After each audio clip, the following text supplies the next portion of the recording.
Thessalonians chapter 2 it's another one verse thing, but so Paul's laying out his passion for bringing the gospel to people. And in the 8th verse, he says, having so fond affection for you, we were well pleased to impart to you not only the gospel of God, but our own lives because you become dear to us. What he's talking about is this isn't just telling someone about God as if, like we talked about before, it's not a sales plan. It's not a marketing effort. And Paul gives you a clue into how he did it. And if you were to read through things about Paul, you'll find out he's very intentionally go into a community. He would sell tents and do the things that he could do with his hands so they didn't have to worry about financial support of him. And he would get into his town. Here he gives you a clue that when you're going to present the gospel, the best presentation is with your whole heart or with your whole life. So here's, Paul following this model of Jesus, and incredibly in the Gospels, the crowds followed Jesus. And that you think about that, oh, I've read the Bible, that's true. Really awkward almost though. He was talking something completely different than the religion of the day, and there was a sect and a cut of people who were literally after his skin. But the crowds followed him. So there had to be something in the way that he interacted with people that was very fascinating. It was very open. It was very intentional on his part to say, come on, welcome, follow me, right? And then you get into the Gospels, and now you're in those stories of him feeding masses of people. It's because so many people were drawn to following this guy who had a whole different message to preach. And the reason I say that is so in today's day, we're presenting Christ, his love, the gospel to people, and it's a very different thing than what they're hearing. It's just like we were joking when we started. If you watched the presidential debate last night, you probably spent a couple hours of your life almost listening to a couple of junior hires go at it. I didn't do it. I listened to people's descriptions. All I'm saying is that we're out there going, respect people, be kind to people. Here's a basis of love that's selfless. So I'm not trying to promote myself through what I give to you. I'm after the best for you. And that's an anti-message to what's going down today. But I've always loved this fact that Paul says it's this combination that when we get into our neighborhoods to love on people, that our whole life goes into our neighborhoods. And it makes sense then that, if you're in your flea market, if you're with Kathy's volleyball team today, if Molly's in her classroom, that your whole stuff is in there, that you haven't compartmentalized the gospel into something you do or say at this time. You can't help but give it away now. Kathy tells me these stories now, and they're just real life. They're 15, 16-year-old girls, Coach, I'm just totally stressed out. Coach, man, and they're telling you about how difficult life is to be 15 or 16 now because of current circumstances added into an already complex time in their lives. An already period with raising 2 girls where, man alive, some of that stuff, it's cruel. It was hard spots in life, and now you've got job pressures for their parents. You got homeschooling when they were counting on 5 days away from their parents, and now they only get a couple days away from their parents. Vice versa, you have parents at high stress levels because I don't want my kids home all week long. I used to get a career. I used to have adult interaction. Now I have all kid interaction. So in those circumstances, the person like Paul looks at that and says, hey, how do I put my life into helping people? How do I put my life into giving them hope? And that fond affection is part of his heart that he's given away. I always looked at it that, like nursing, for example, teaching. There are jobs that you can't do without your heart. Good nurses, good teachers, it's their heart is in as much in it as their head is. And I don't mean to pat you on the back in that way, Molly, but it's true because you hear the affection of the teacher for the student. You listen to teachers, you hear them talk about the development of a child. You hear them talk about the pride they have in if you're in a situation in a hospital, those nurses can't, if you will, separate their hearts from their jobs. They get connected to people they care for. It's part of their deal. And you as you move along to hospice care, critical care, nurse, cancer things, man, there's a big price they pay because they get attached to people and they may lose them. But they'll tell you, I can't do it any other way. I think that's what Paul's explaining about delivering the gospel to people. Don't be afraid of it. You let your heart enter into the process of loving on people that way. I think that it's important for us to do that because that will distinguish us as different. Different is, it's about the person. It's not about, so the delivery of love for God is to tell someone that God has something for them, not God wants from them something. It's a backwards moment. Like you think of religion as, what could I give to God? This is, I'm helping you to see what God's brought to you or is bringing to you, okay? Peace, a passion for life, the ability to endure, to know there's a bottom to the crazy slide you're on. You know, we have all those things through our faith that people that we're interacting with in our neighborhoods may not have. All right, so I want you to remember 1 Thessalonians 2:8, he was glad to not only impart the gospel, but also his very life to them. So, like, just picking on Raphael because of what we learned, but it would be, he sees these people coming into the flea market, blah, blah, blah, and he opens his heart to, I want to have compassion for these people, God. And so he now has the Spirit, and the Spirit says, that guy could use a friend. So he looks at the flea market and the part of him that it is, and he goes, this is the extension of me. And he walks up to a guy and says, you all right? And the guy says, what the heck are you asking me that for? And the guy opens his heart up now. It becomes much more than, I made $50. I have a business. I was home with my dad, I don't know, a month ago. And he was telling me the local pizza owner had died. And I said, Dad, I remember his dad. The pizza shop's owner's dad worked for my dad. The reason I remember is I was in my house the day that the owner's dad called, said he was suicidal, and my dad dropped the phone, busted out in his car, and talked to this guy who was, my dad owned the company, this guy was a common laborer. But my dad said, I'll be there in a minute. And he basically talked the guy off the ledge. That's imparting your life to somebody. That's not wages. That becomes the connection you have to someone in that case. And I'll never forget that. I was apparently a very impressionable age, but he said, oh yeah, you remember that. Okay? And I thought, that's quite a model, right? So he was willing to impart his life. So from Scripture today, I just wanted to remind you that it's okay to get your heart involved in this. In fact, it's what will, I think, make the difference in the end, is people are attracted to people whose hearts are all in. They're very, like, wow to that kind of thing. And that's what Jesus modeled. He was all in for it. Okay, from the books. A couple things from the books, and I brought this for you. So first, I'll pass these out to you, just to give you the copy. And when I give you this so that we can fill this out together. Okay, but this is what I was talking about from The Art of Neighboring. And Mal, you said you're like halfway through it? Yeah, I made my own. But... Oh, that's cool. That's cool. You're a teacher. You're a teacher though, and you already have it. It's not a fancy teacher thing. It's just Oh. a paper pencil thing. Yeah. So our journey together, I'm not going to call it an assignment, it's not an assignment. Our journey together is, so this is the quest that we're on. The author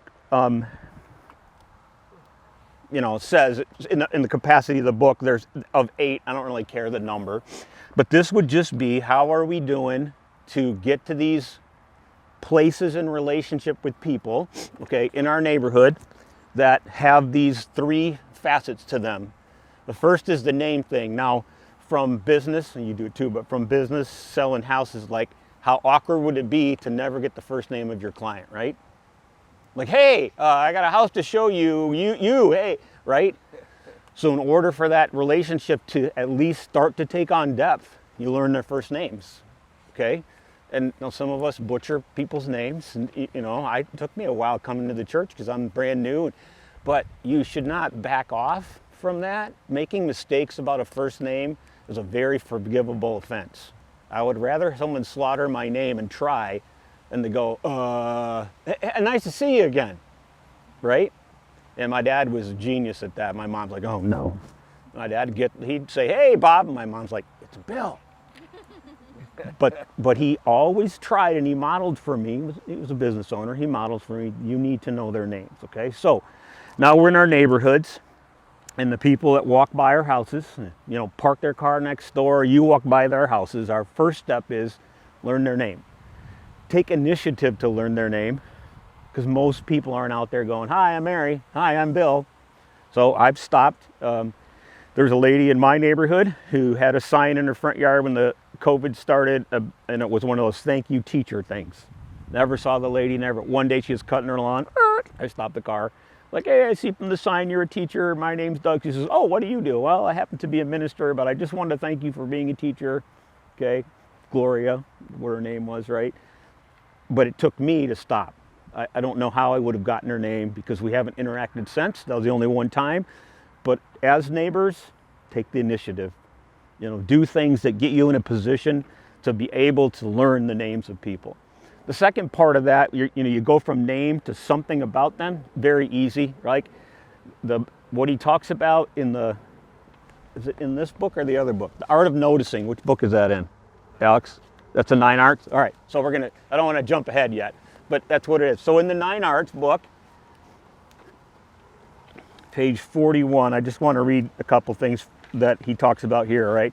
Chapter 3 is called The Art of Noticing.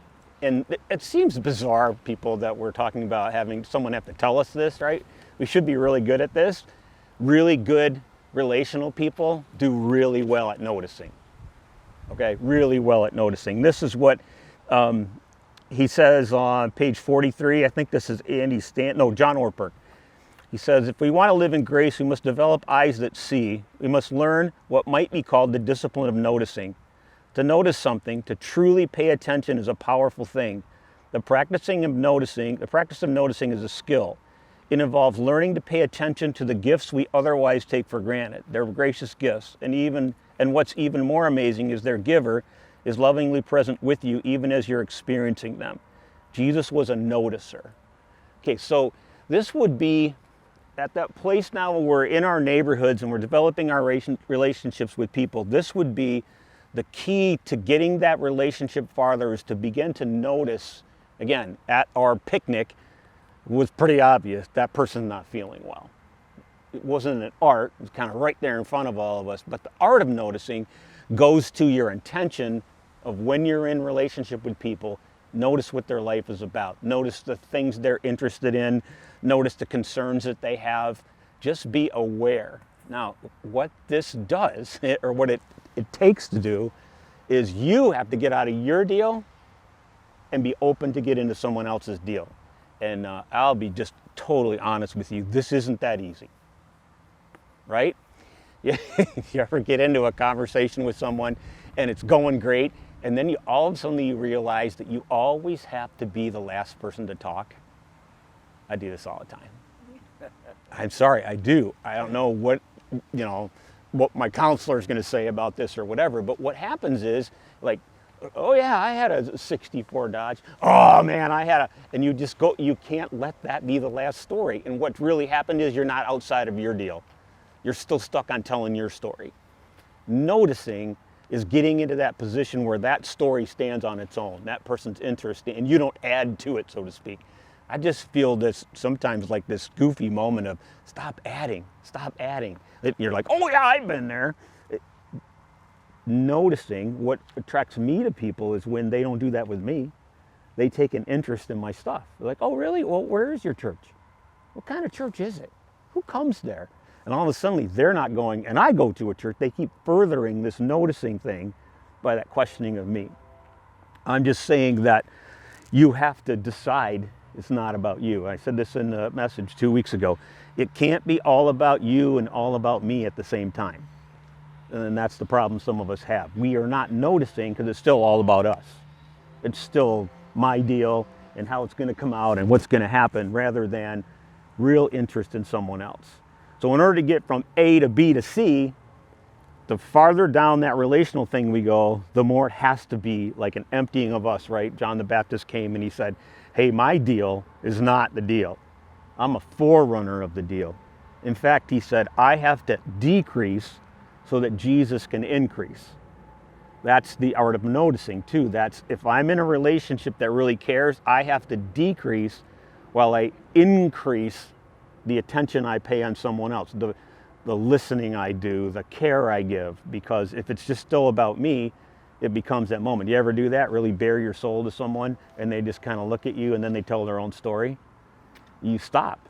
Your vulnerability doesn't continue when you do that, because now you're like, okay, I put that out there and you didn't even, okay, I'm not doing that again. And that's the process of relationships, okay?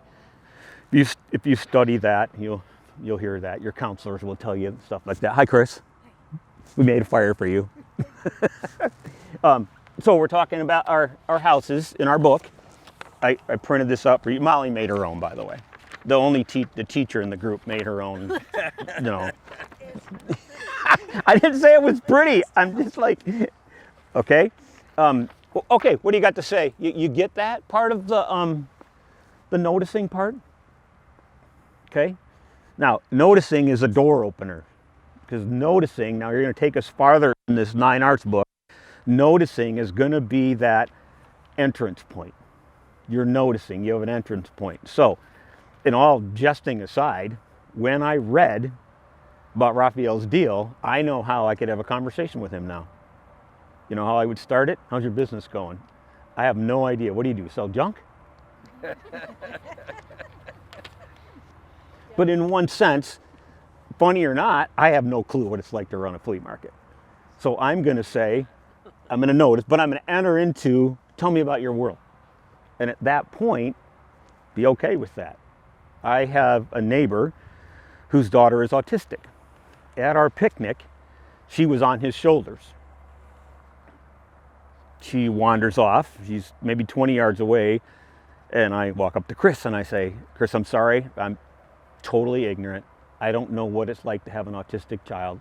Fill me in. And he goes, I'd love to.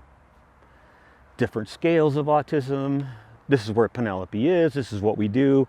All the way to, they have a hyperbolic chamber in their basement. They treat her with air pressure and oxygen, pure oxygen. It's one of the treatments that they've tried to help their autistic daughter.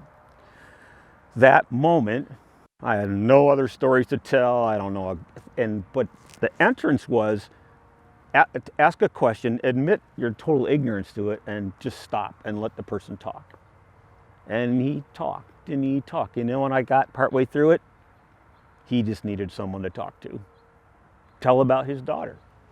They've tried every treatment. It's pretty hard to hear, right, Molly? You've probably had some of those things. It's hard to hear a parent talk about, we go to this therapy and that therapy and you know, and it's hard.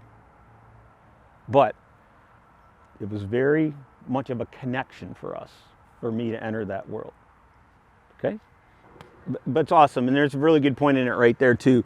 As we venture out in neighboring, let's remember ours is to venture out. The response is really a different deal. You may have a no response. You still, this is what God's called us to do. Okay, the no response part is kind of leave it alone. Like, who knows? Now you're going to read in the book that some of the things that we do, especially in our neighboring, is negatively, is we'll make assumptions by that. We'll say, well, they didn't care. See, they never.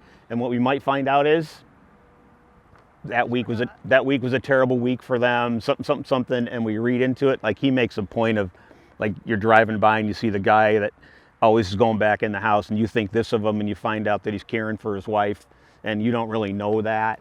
You know, so we have to be careful about our assumptions that we make. You know, so everyone came to my little picnic thing except directly across the road from me, and I'm the only one that I invited that they didn't come, but I've not talked to them since really anything at all. But yesterday morning she was getting out of her car or whatever, and I was getting in mine. She looked over and I waved and said hi, and she said, oh hey, how's it going? So I almost felt like, you know what, that invitation might have worked, because it might have started something, you know. And maybe they just are people. So in my neighborhood, so awkwardly, you also see the people that when the garage door goes up, the car goes in, the garage door goes down, and that's like they're not coming out. It's like a signal, right? Well, my garage door goes up when we get home, and it remains up until sometime tonight when I close it, meaning to me it means we're home. Hey, if you were to knock on the door, you know. But there's people in my neighborhood that it's up and it's down all within 2 minutes, you know what I mean? And to me, and so maybe they're just that kind of a person, you know? So good. We usually close ours right away because it's whenever we have to look at it. No, I have noticed that in my neighborhood too. Yeah, it's cool that we take down, keep in there. Mhm. It's like Yeah. Okay, one more thing. let's do anything. One more thing that I want to hand. Now, tonight I brought a piece of paper with me and a pen because I need all of your emails so that I can contact you in case there's like weather or something like tonight. I'm like, I don't know what to do. I didn't even get a list of people. And also because we're going to make little folders up for everybody to keep this kind of stuff in. Okay, so this is an interesting little chart. So George Barna, who does like statistical research kind of stuff, Christian research kind of stuff, there's like 15,000 people over 6 years that they ask questions of. And what I'm trying to do here is to help you understand. He lists 10 different categories on here. I don't know about how many categories, but I want you to understand that as we are in our neighborhoods, there are people, if you will, at varying degrees in their life of faith, okay? So you could have, on the very end of this, it says 1% of the people are totally unaware of sin. That means apparently 1% of the people have no clue about the stuff we know about, okay?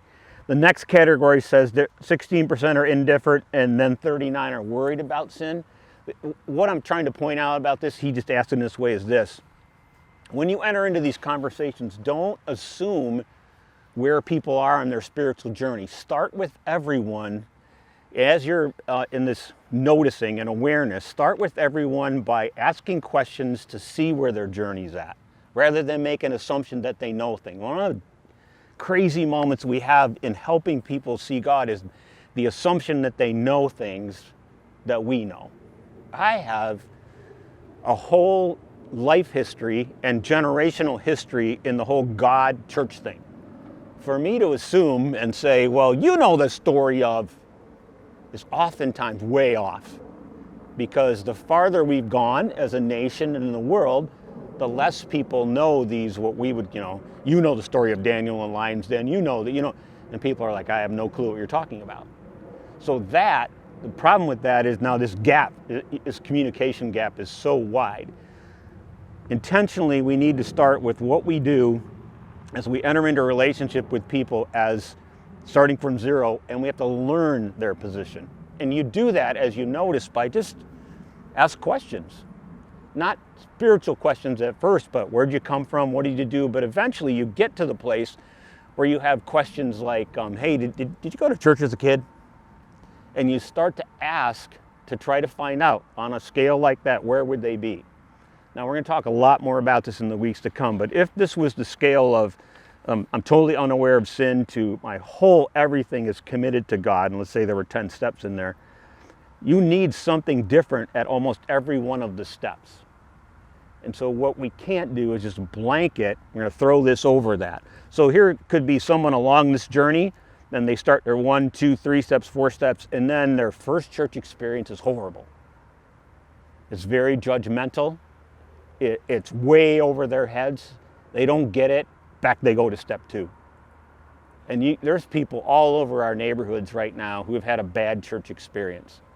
That in the name of religion, someone was really, really mean to them. Someone cheated them. Sorry. We could tell stories all day long about people in the name of being a Christian that ripped them off, that didn't pay their bill, were rude to them. Okay, so on this journey, we're encountering people, and we want to know, where are you coming from? Because let's say you have a wounded person like that, you need to treat that entirely different than another person. It probably is going to take a while, because in a sense, you're the next person in, and you're going to be judged by the last person. In my position, the pastor position, I'm judged by all the rest of the pastors they know. So if the other guy was unkind to them, wouldn't marry them, told them whatever, right? That's me now.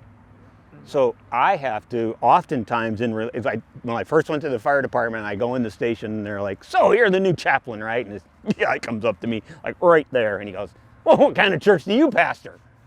And I go, well, obviously one you wouldn't attend. Well, holy cow, I'm either going to get slugged. But what I knew about the culture of the fire department is you better be able to give it back.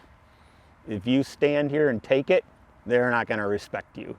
So they made nicknames for me, I had nicknames for them. When you get to the place of the culture, then there was a return where the guy, it was just a test.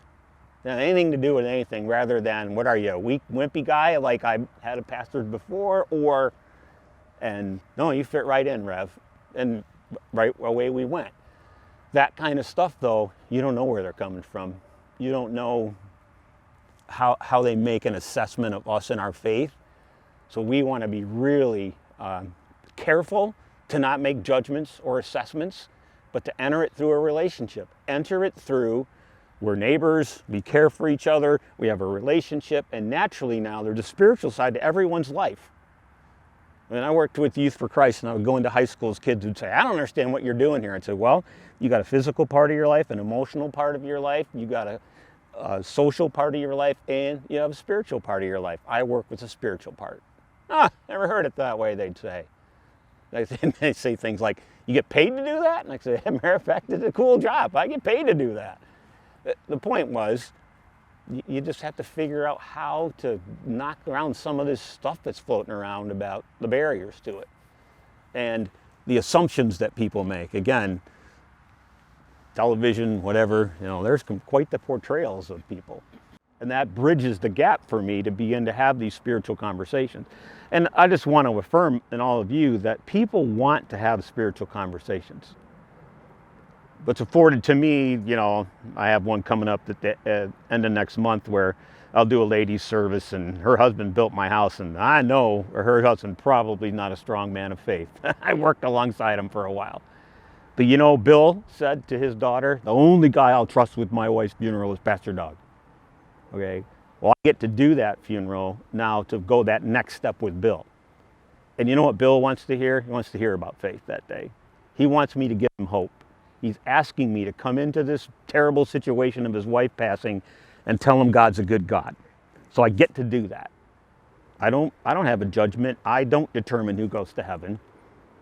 But I get to say, here on earth, I can love on you, Bill. I can bring hope to you and your family. People make the assumption that I'm on the opposite page of that. I actually think people in school want God in school, not out of school. Because many administrators and teachers I know depend on God or they couldn't make it through. But on the other side of it, we're in fear, we stay out. Kathy's coaching, I'm coaching, I'm in the school today, having a workout drill with one of my basketball players, talking to my athletic director. I want to be in that school. And you know what? They want me there. Schools want the very best influences they have around. They don't want the good people to be kept out. Now, did I go in there with my Bible under my arm? It's a school. I respect what the school has to offer, but I want to be there because that's where I'm going to meet people. And that's where we're going to get the relationships going to be able to further the stuff. Okay, so I gave you that. I'm going to give you a couple more charts like that just help us to see people could be all over a spectrum. I think I told you this the first week. I always want you to consider in your conversations with people, you're building a bridge, the bridge that crosses over the chasm. This is death, this is life offered by God. There's a chasm in between. You're building a bridge to carry that person and help that person come to this life side. You might be building a Mackinac Bridge. You might have to build a superstructure because of all the negative thing that's happened in a person's life. Seriously, you're telling people God loves them, right? And then they say, really? My brother-in-law died suddenly, left his wife and kids. You want me to love on God? Now, Carrie has a strong faith. Carrie is dealing with that. But what if Carrie wasn't a believer yet? And you came along and said, oh, Carrie, you know what? God does everything for a reason. Okay, now what would you think, right? He'd say, I don't want anything to do with a God like that. You don't understand. You're walking with that person, don't do that kind of stuff. You just walk with that person. You just love that person because that person at that moment doesn't want to talk about God. Okay? But they do.